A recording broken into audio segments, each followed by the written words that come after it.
C'est un ancien centre de coupure EDF de 2000 m² avec des ateliers pour plasticiens, comédiens, auteurs, vidéastes. Lancée en 2008, cette fabrique culturelle répondait au manque d'espace de création des artistes et à la fermeture des squats. Aujourd'hui, 1500 artistes viennent y travailler et surtout s'y former, car le métier d'artiste a complètement muté, explique le fondateur Frédéric de Beauvoir.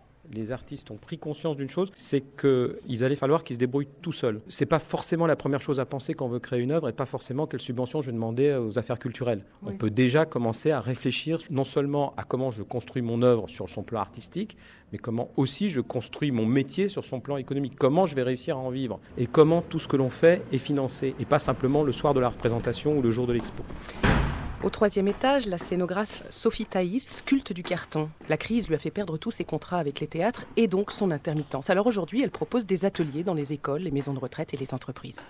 Je me sens mieux que quand j'étais intermittente, parce que le côté romantique, on va dire, de l'artiste qui ne mange pas à sa faim, dans les histoires c'est sympa, mais quand soi-même ça nous arrive, notre travail en pâtit forcément, quoi. Et les enfants, c'est une source d'inspiration. Donc là, c'est le studio photo.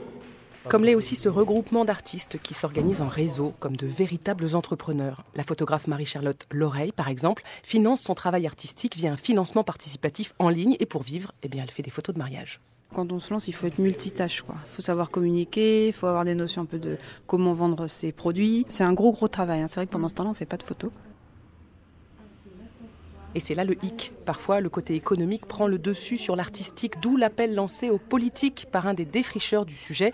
Steven Hearn, en 2014, a rendu un rapport au ministère pour défendre l'économie dans la culture. Mais aujourd'hui, dit-il, il est grand temps de faire marche arrière. Ce que moi j'aurais tendance peut-être à regretter aujourd'hui, c'est la concentration de ces entreprises. On a une dispersion et un affaiblissement par la diminution, on va dire, de l'apport de la puissance publique. Des petites entreprises qui travaillent sur des formes précises, très territorialisées de la culture. Et puis au contraire, on a des dispositifs fiscaux pour des grandes entreprises qui sont à la limite du spéculatif. Des Live Nation, des Fimalac, des Vivendi, ainsi de suite. C'était Steven Hearn qui demande donc que l'État ne se désengage pas et respecte la loi NOTRe de 2015 qui l'oblige à garantir la diversité culturelle pour tous.